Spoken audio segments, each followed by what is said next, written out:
September 15, 2022ರಲ್ಲಿ ತಮಿಳುನಾಡಿನ ತಿರುಚರಪಳ್ಳಿ ಡಿಸ್ಟ್ರಿಕ್ನಲ್ಲಿ ಒಬ್ಬ ರೈತ ತನ್ನ ಮಗಳ ಮದುವೆಗಾಗಿ ಹಣ ಬೇಕಂತ ಅವನ ಹತ್ರ ಇದ್ದಿದ್ದು 1.25 ಎಕರೆಯಷ್ಟು ಜಮೀನನ್ನ ಮಾರೋದಿಕ್ಕೆ ಹೋಗ್ತಾನೆ. ಆಗ ಮೂರನೇ ವ್ಯಕ್ತಿಯೊಬ್ಬ ಬಂದು, ಈ ಜಮೀನು ನಿಮ್ದಲ್ಲ, ಈ ಜಮೀನ್ ಮೇಲೆ ನಿಮ್ಮ ಯಾವ ಹಕ್ಕೂ ಇಲ್ಲ, ಈ ಜಮೀನನ್ನ ಆಗಲೇ ವಕ್ಫ್ ಬೋರ್ಡ್ಗೆ ದಾನ ಮಾಡಿದ್ದಾರೆ ಅಂತ ಹೇಳ್ತಾರೆ. ಒಂದು ಸಲ ವಕ್ಫ್ ಜಮೀನನ್ನ ತಗೊಂಡ್ಮೇಲೆ ಅದನ್ನು ಮತ್ತೆ ಯಾರಿಗೂ ಮಾರೋಕ್ಕಾಗಲ್ಲ, ಆ ಜಮೀನು ಕೊನೆ ತನಕನೂ ವಕ್ಫ್ ಬೋರ್ಡ್ ಹತ್ರನೇ ಉಳ್ಕೊಳ್ಳುತ್ತೆ ಅಂತ ಹೇಳ್ತಾರೆ. ಇದನ್ನು ಕೇಳಿಸ್ಕೊಂಡು ರೈತ ಫುಲ್ ಶಾಕ್ ಆಗಿಬಿಡ್ತಾನೆ. ಏನಿದು ವಕ್ಫ್ ಅಥವಾ ವಕ್ಫ್ ಬೋರ್ಡ್ ಅಂದರೆ? ವಕ್ಫ್ ಅನ್ನೋದು ಒಂದು ಪಾರ್ಸಿ ಭಾಷೆಯ ಪದ. ಅಲ್ಲಾನ ಹೆಸರಲ್ಲಿ ಯಾವುದಾದ್ರೂ ಜಮೀನ್ ಅಥವಾ ವಸ್ತುನ ದಾನ ಮಾಡಿಕೊಟ್ರೆ ಅದನ್ನು ವಕ್ಫ್ ಅಂತ ಕರೀತಾರೆ. ಭಾರತಕ್ಕೆ ಸ್ವಾತಂತ್ರ್ಯ ಸಿಗೋ ತನಕ ಇಲ್ಲಿ ಯಾವ ವಕ್ಫ್ ಬೋರ್ಡ್ ಅಂತಲೂ ಇರಲಿಲ್ಲ. ಇಂಡಿಯಾ ಮತ್ತು ಪಾಕಿಸ್ತಾನ ಡಿವೈಡ್ ಆದಾಗ ಭಾರತದಲ್ಲಿದ್ದ ಮುಸ್ಲಿಮರು ಪಾಕಿಸ್ತಾನ್ಗೆ ಹೋಗ್ತಾರೆ. ಆಗ ಅವ್ರ ಜಮೀನು, ಹೊಲ, ಮನೆ ಎಲ್ಲ ಭಾರತದಲ್ಲೇ ಉಳ್ಕೊಳ್ಳುತ್ತೆ. ಅದಕ್ಕೆ ಅವಾಗಿನ ಪ್ರೈಮ್ ಮಿನಿಸ್ಟರ್ ಆದ ಜವಾಹರ್ಲಾಲ್ ನೆಹರು ಅವರು 1950ರಲ್ಲಿ ಲಿಯಾಕ್ವತ್ ನೆಹರು ಪ್ಯಾಕ್ಟ್ ಮಾಡ್ತಾರೆ. ಇದ್ರ ಪ್ರಕಾರ ಮುಸ್ಲಿಮರು ಭಾರತದಲ್ಲಿ ಬಿಟ್ಟಿರೋ ಎಲ್ಲ ಪ್ರಾಪರ್ಟೀಸ್ನ ವಕ್ಫ್ ಬೋರ್ಡ್ ಮ್ಯಾನೇಜ್ ಮಾಡಬೇಕಂತ ನಿರ್ಧಾರ ಮಾಡ್ತಾರೆ. ಹೀಗೆ 1954ನಲ್ಲಿ ವಕ್ಫ್ ಆ್ಯಕ್ಟ್ನ ಪಾಸ್ ಮಾಡ್ತಾರೆ ಮತ್ತು 1964ರಲ್ಲಿ ಸೆಂಟ್ರಲ್ ವಕ್ಫ್ ಬೋರ್ಡ್ ಬರುತ್ತೆ. ಇದೇ ಥರ ಪಾರ್ಟಿಷನ್ ಆದಾಗ ಎಷ್ಟೊಂದು ಸಿಖ್ ಮತ್ತು ಹಿಂದೂ ಜನರು ಪಾಕಿಸ್ತಾನಿಂದ ಇಂಡಿಯಾಗೆ ಬರ್ತಾರೆ. ಆದರೆ ಪಾಕಿಸ್ತಾನದಲ್ಲಿ ಯಾವುದೇ ಆ್ಯಕ್ಟ್ ಅಥವಾ ಬೋರ್ಡ್ ಬರೋದಿಲ್ಲ.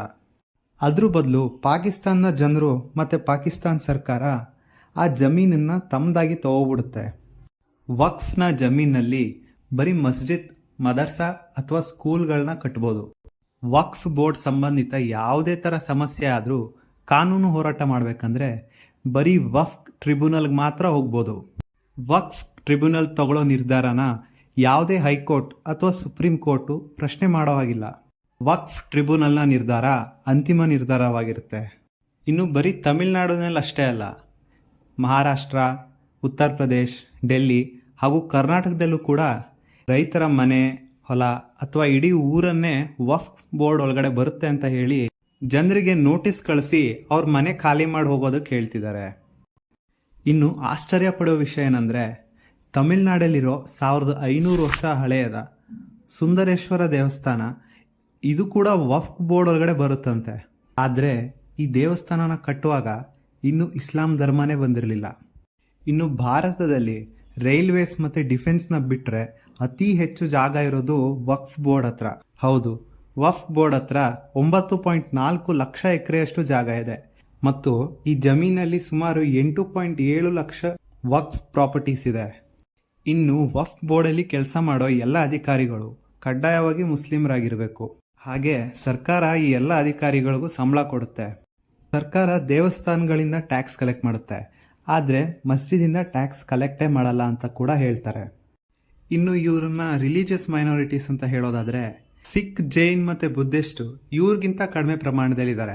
ಹಾಗೆ ನೋಡಿದ್ರೆ ಇವ್ರಿಗೋಸ್ಕರನೂ ಈ ಥರ ಲಾಸ್ನ ಪಾಸ್ ಮಾಡಬೇಕಂತ ಹೇಳಲಾಗ್ತಿದೆ.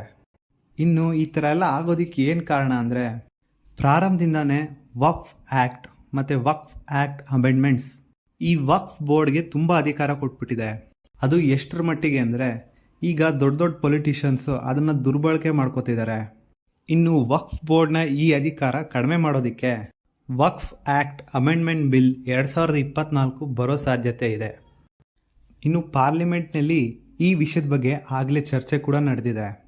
ಈ ಅಮೆಂಡ್ಮೆಂಟ್ ಆದಮೇಲೆ ವಕ್ಫ್ ಬೋರ್ಡ್ ಅವರು ಯಾವುದೇ ಜಮೀನ ತಗೊಳ್ಳೋಕ್ಕಿಂತ ಮುಂಚೆ ಅದ್ರ ಸರ್ವೆ ಮಾಡಿಸ್ಬೇಕು ಮತ್ತು ವಕ್ಫ್ನ ನಿರ್ಧಾರ ಅಂತಿಮ ನಿರ್ಧಾರ ಆಗಿರಲ್ಲ. ಮತ್ತು ವಕ್ಫ್ ಬೋರ್ಡ್ನಲ್ಲಿ ನಾನ್ ಮುಸ್ಲಿಮ್ಸ್ ಹಾಗೂ ಮಹಿಳೆಯರಿಗೂ ಅವಕಾಶ ಇರುತ್ತೆ ಅಂತ ಹೇಳ್ತಾ ಇದ್ದಾರೆ. ಇದೇ ಥರ ಮತ್ತಷ್ಟು ಇನ್ಫಾರ್ಮೇಟಿವ್ ವಿಡಿಯೋಸ್ಗಾಗಿ ನಮ್ಮ ಚಾನಲ್ನ ಸಬ್ಸ್ಕ್ರೈಬ್ ಮಾಡ್ಕೊಳ್ಳಿ. ಧನ್ಯವಾದಗಳು.